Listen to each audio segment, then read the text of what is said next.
This YouTube channel does not promote any violent, harmful, or illegal activities. All content provided by this channel is meant for an educational purpose only.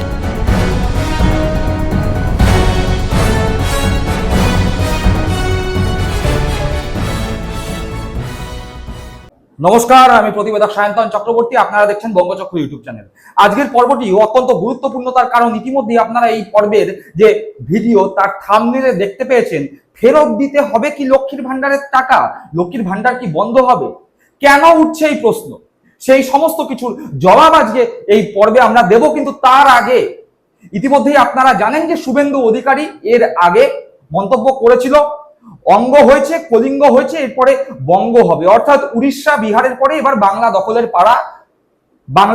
পালা। আর শুভেন্দু অধিকারী সহ BJP এই বাংলা দখলের জন্য একদম নিজেদের প্রাণপাত করে দিচ্ছে।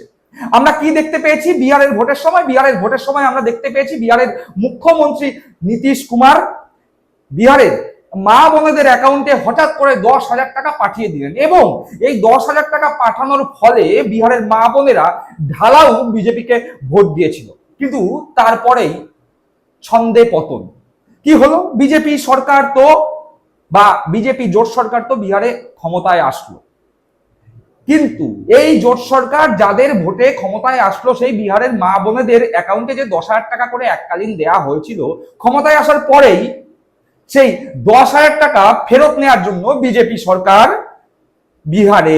বিজেপির জোট সরকার একেবারে উঠে পড়ে লেগেছে। অভিষেক বন্দ্যোপাধ্যায় নিজে এই অভিযোগ করেছেন এবং তিনি বলেছেন এর সপক্ষে তার কাছে ভিডিও আছে। অভিষেক বন্দ্যোপাধ্যায় এই 2026 বিধানসভা নির্বাচনের পরিপ্রেক্ষিতে যে সমস্ত নির্বাচনী জনসভা হচ্ছে সেখান থেকে এই অভিযোগ করেছেন। সরাসরি অভিষেক বন্দ্যোপাধ্যায় সেই অভিযোগটি শুনেন।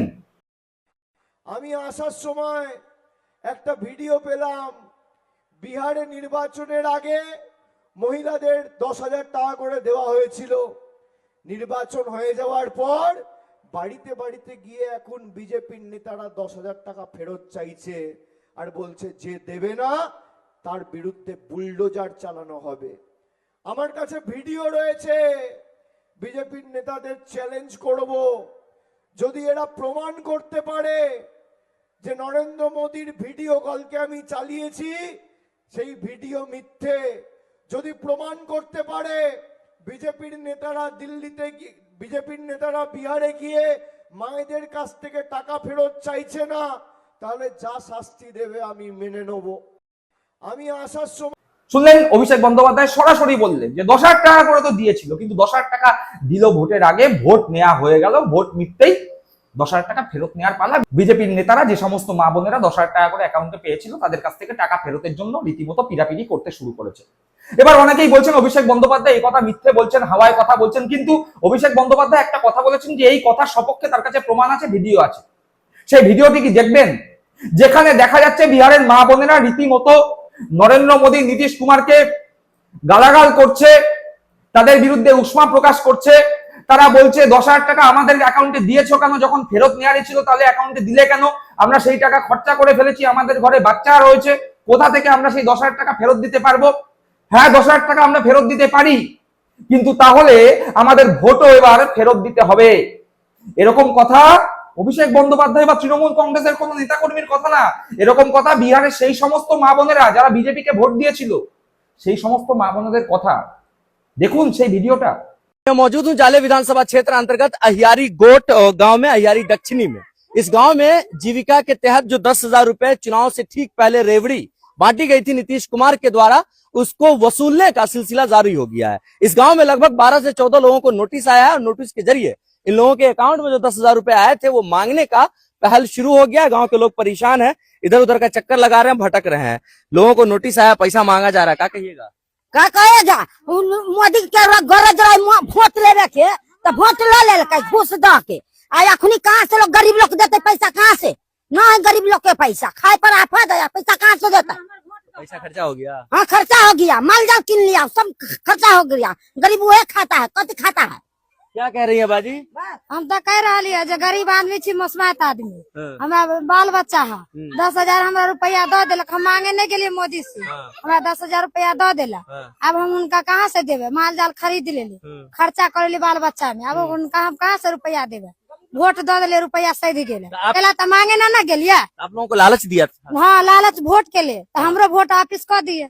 वोट वापस कर दो। हाँ। ठीक है, फिर से कहिए। वोट वापिस कर दिए। 10,000 रुपया वापस ले लो। अगर 10 रुपया दो, 10,000 दो देवे तो हमरो वोट वापिस कर दिए। आपका ही वोट वापस कर दिए। जबरदस्त बात बोल रही है। 10,000 रुपए जो भेजा गया था वो वापस ले लीजिए नीतीश कुमार, और ये जो वोट दी थी वो वोट इनको वापस कर दीजिए। अब इस प्रकार से गांव में लोग आक्रोशित हैं, क्योंकि लोगों को नोटिस आया है और पैसा के लालच दो दिलका, तो वो अपन पैसा वापिस मांगे, तो हम अपन वोट वापिस मांगबा, हमरो वोट वापिस दो दो। वोट वापस कर दिया जाए इनको। हाँ, वोट क्या कर रहा है चाची? क्या कर रहा है? वोट वापस कर दो। हाँ, वोट हमको वापिस कर दो। 10,000 रुपया लो लो, हमरो वोट वापसी कर दो। 10,000 ले लो और वोट वापस कर दो। क्या कर रही है? मांगा कर रही है। क्या कह रही है? मांगा कर रही मोदी से। कह क्या रही है कि 10,000? हाँ, मोदी का ना वोट दिलिए तो 10,000 रुपया दल का इलाम कर दिले है। जब 10,000 रुपया दिया है तो वोट दिया है, तो पैसा कौन बात की? हाँ, अब पैसा वापस लेगा तो क्या कहिएगा आप लोग? नहीं देवा, वोट नहीं हमारा देवा, दीजिए, वोट वोट दीजिए हमारा। वोट वापस कर दो। हाँ, हम वोट वापिस करिए, तब पैसा देंगे। हाँ, कोनो हमसे मोदी लोग मांगे गल रही है, हमरा संगे साई बेटा ना, कोई 10,000 रुपया से हम सब जी देवे मोदी के कमाए लगा, हर जिंदगी अपना साई के बेटा के ऐसा है जा। तो ये लोग आक्रोशित हैं और साफ साफ कह रहे हैं कि अगर 10,000 रुपया वापस लिया जा रहा है तो पहले मेरा वोट वापस करो, उसके बाद हम 10,000 वापस करेंगे। দেখলেন সেই ভিডিও, অর্থাৎ অভিষেক বন্দ্যোপাধ্যায় যে কথা বলেছিল যে বিহারে ভোটের আগে বিজেপি সরকার তো 10,000 টাকা করে মহিলাদের অ্যাকাউন্টে দিয়েছিল, কিন্তু ভোট মিটতেই সেই টাকা ফেরত নেওয়ার একটা প্রসেস, একটা প্রক্রিয়া চালু হয়ে গেছে এবং এর ফলে বিহারের মা বোনেরা চরম বিপদে পড়েছে। আর ঠিক এই জায়গাতে দাঁড়িয়েই একটা প্রশ্ন উঠছে যে বাংলাতেও কি এরকম হবে? বাংলাতেও কি লক্ষ্মীর ভান্ডারে যে 1,500 টাকা করে দেওয়া হচ্ছে সেই টাকা ফেরত নেওয়া হবে? এই প্রসঙ্গে বলে রাখা ভালো যে বাংলায় লক্ষ্মীর ভান্ডার শুরু হয় 500 টাকা থেকে, ক্রমান্বয়ে সেটি 500 থেকে 1000 এবং বর্তমানে 1,500 টাকা করে বাংলার মা বোনদের অ্যাকাউন্টে লক্ষ্মীর ভান্ডার ঢুকছে। কিন্তু ওই যে বললাম একটা প্রশ্ন উঠছে, তার ওয়েস্ট বেঙ্গল বা পশ্চিমবঙ্গেও কি এই জিনিস হবে? কেন উঠছে এই প্রসঙ্গ? তার কারণ বাংলায় বিজেপিরই এক নেত্রী, যিনি এই বছর 2026 বিধানসভা নির্বাচনে বিজেপির প্রতীকে প্রতিদ্বন্দ্বিতা করতে অবতীর্ণ হয়েছেন কলকাতারই একটি গুরুত্বপূর্ণ বিধানসভা কেন্দ্র এন্টালি থেকে, সেই প্রিয়াঙ্কা টিবরেওয়াল নিজে যখন নির্বাচনী প্রচারে যাচ্ছেন তখন কলকাতার বুকে দাঁড়িয়ে বলছেন লক্ষ্মীর ভান্ডার বন্ধ, ভাতা বন্ধ, অন্নপূর্ণা ভান্ডার হবে। শুনেছেন তো? যারা শোনেননি তারা একবার দেখুন। লক্ষ্মী ভান্ডার বন্ধ, ভাতা বন্ধ, 3,000 টাকা স্টার্ট করেছে মোদি, অন্নপূর্ণা ভান্ডার, লক্ষ্মী ভান্ডার বন্ধ, ভাতা বন্ধ। দেখলেন? অর্থাৎ প্রিয়াঙ্কা টিবরেওয়াল আর বিজেপির বিভিন্ন নেতা নেত্রীরা গোটা বাংলা জুড়ে বিভিন্ন প্রান্তে এই গুজব ছড়িয়ে বেড়াচ্ছে যে লক্ষ্মীর ভান্ডারের যে টাকা দেওয়া হয় সেই টাকা নাকি বন্ধ হয়ে যাবে এবং এই টাকা নাকি ফেরত চাওয়া হবে। অর্থাৎ বিহারে বিজেপি যা ঘটিয়েছে সেই জিনিস পশ্চিম বাংলায় ঘটানো হবে, এরকমই একটা মিথ্যাচার বিজেপির পক্ষ থেকে করা হচ্ছে। কিন্তু বিজেপি আর বাংলার মমতা বন্দ্যোপাধ্যায়ের সরকার এক নয়। মমতা বন্দ্যোপাধ্যায় নিজে মুখে বলে দিয়েছেন বাংলার মা বোনেদের অ্যাকাউন্টে তারা যতদিন জীবিত থাকবে ততদিন লক্ষ্মীর ভান্ডার যাবে, সেই ব্যবস্থা মমতা বন্দ্যোপাধ্যায় করে দিচ্ছেন। একবার মমতা বন্দ্যোপাধ্যায় সেই অভয়বাণী শুনে নিন। আগামী দিন এই লক্ষ্মীর ভান্ডার সারা জীবন পাবেন আপনারা। আমরা বিজেপির মতো মিথ্যে কথা বলি না, আমরা যেটা বলি সেটা আমরা করি। শুনলেন মমতা বন্দ্যোপাধ্যায়ের নিজের মুখ থেকে? মমতা বন্দ্যোপাধ্যায় নিজে বললেন চিন্তার কোনো কারণ নেই, বাংলার প্রতিটি মা বোনদের অ্যাকাউন্টে প্রতি মাসে লক্ষ্মীর ভান্ডার পৌঁছে যাবে যতদিন তারা জীবিত থাকবে, আজীবন। আর বিজেপি শাসিত রাজ্যে কি দেখলাম? এককালীন টাকা দিয়ে সেই টাকা ফেরত নেওয়ার জন্য রীতিমতো নোটিশ ধরানো হচ্ছে। আর এদিকে বিজেপি বলছে ক্ষমতায় আসলে নাকি ভাতা 1,500 থেকে 3,000 করে দেওয়া হবে, অন্নপূর্ণা ভান্ডার হবে। দর্শক বন্ধুরা, আপনারা কি মনে করছেন এই পর্ব সম্পর্কে? অবশ্যই আপনাদের মূল্যবান মতামত কমেন্ট বক্সে কমেন্ট করে জানাবেন। সকলে ভালো থাকবেন, সুস্থ থাকবেন। জয় হিন্দ, বন্দে মাতরম।